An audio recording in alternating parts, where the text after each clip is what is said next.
Despite earning around $600 million over 6 years, Mike Tyson found himself with a bank account reading zero on his 36th birthday.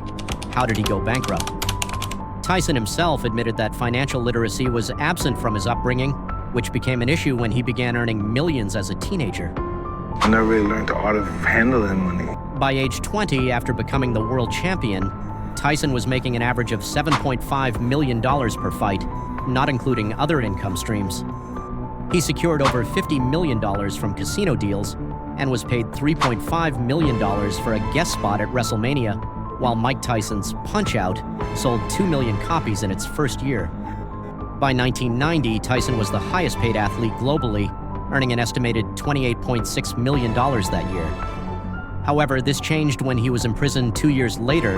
After being released in 1995, Tyson struggled to make any money at first. According to a CBS article, he didn't need help reintegrating into society as most inmates do. Instead, he walked free with 2 checks totaling $20 million, with another $12 million coming in for future fight rights and TV deals. Months later, he earned a record $25 million for a fight against Peter McNeely. Over the next 2 years, Tyson earned $140 million from 5 matches, which fueled his reckless spending. First, Tyson spent millions on cars, reportedly buying 110 vehicles, including a $320,000 Bentley, and even bought 4 more in one visit, totaling over $1.5 million. On another occasion, he bought a $300,000 Ferrari without needing a test drive because he already owned one.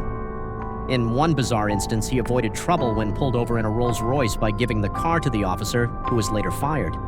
You know, sir, why don't you just take the car? You know, you deserve it because you've been doing a lot. Because I didn't want to get arrested. I didn't have a license or anything. Right. And I didn't want my wife to get in trouble. I said, why don't you just take it? You know, it was around 230 at the time, and they took it. He got fired.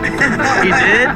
Yeah. Tyson also gifted a Bentley to a friend, Ed Lover, so he could leave a club in style. Yeah, take the car. I'm like, okay. He gives me the Bentley. A month go by, I still have this car. He said, I wanted you to have that car. He said, I gave you that car. To store his fleet of cars, Tyson purchased multiple mansions, including homes in Las Vegas, Ohio, and Maryland, but none compared to his Connecticut estate, which featured 21 bedrooms, 35 bathrooms, a nightclub, movie theater, mini casino, squash court, and a full commercial gym. The outside boasted a basketball court, a grotto pool, a lake house, and a fountain on 17.6 acres.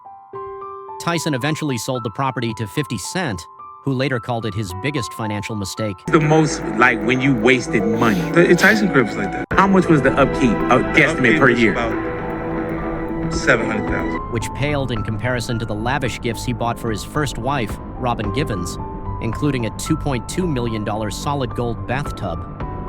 Their divorce, less than a year later, cost Tyson $10 million in legal fees and settlements.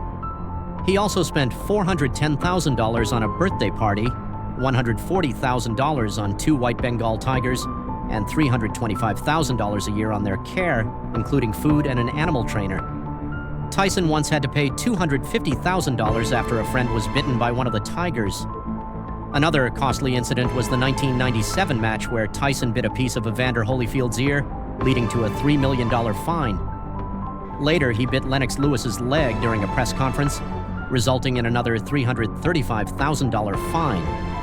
Tyson employed over 200 staff, including chefs, chauffeurs, and bodyguards, one of whom, nicknamed Crocodile, was paid $300,000 a year just to shout guerrilla warfare at press events. The biggest financial burden, however, came from taxes. In 2003, it was revealed Tyson owed $13.4 million to the IRS, $117,000 to 5 states, and $4 million to British tax authorities. Most of his luxury purchases were on credit, and he owed $27 million to various businesses, including $600,000 to a law firm, $500,000 to his finance manager, and $800,000 to a trainer. His divorce from Monica Turner left him owing nearly $9 million. At his lowest point, Tyson had just $1,250 in cash, with his home sold or seized, and only one car, a white Hummer, not yet paid for. Court records showed he made just $38 in January, while living expenses exceeded $407,000. Desperate, Tyson planned to make $19.5 million from boxing over 3 years to pay his debts. But after losing his next 2 fights, he retired and declared bankruptcy, later stating, "My whole life has been a waste. I just want to escape." Despite feeling lost, Tyson rebuilt his life. He found redemption through humility, publishing a book and starring in documentaries. He made cameos in the Hangover movies, earning $300,000 each. These appearances helped him buy a house in Las Vegas, and he prioritized contentment over wealth. Tyson later launched the successful Hotboxing podcast and made in the tens of millions in his return to the ring, fighting against Jake Paul.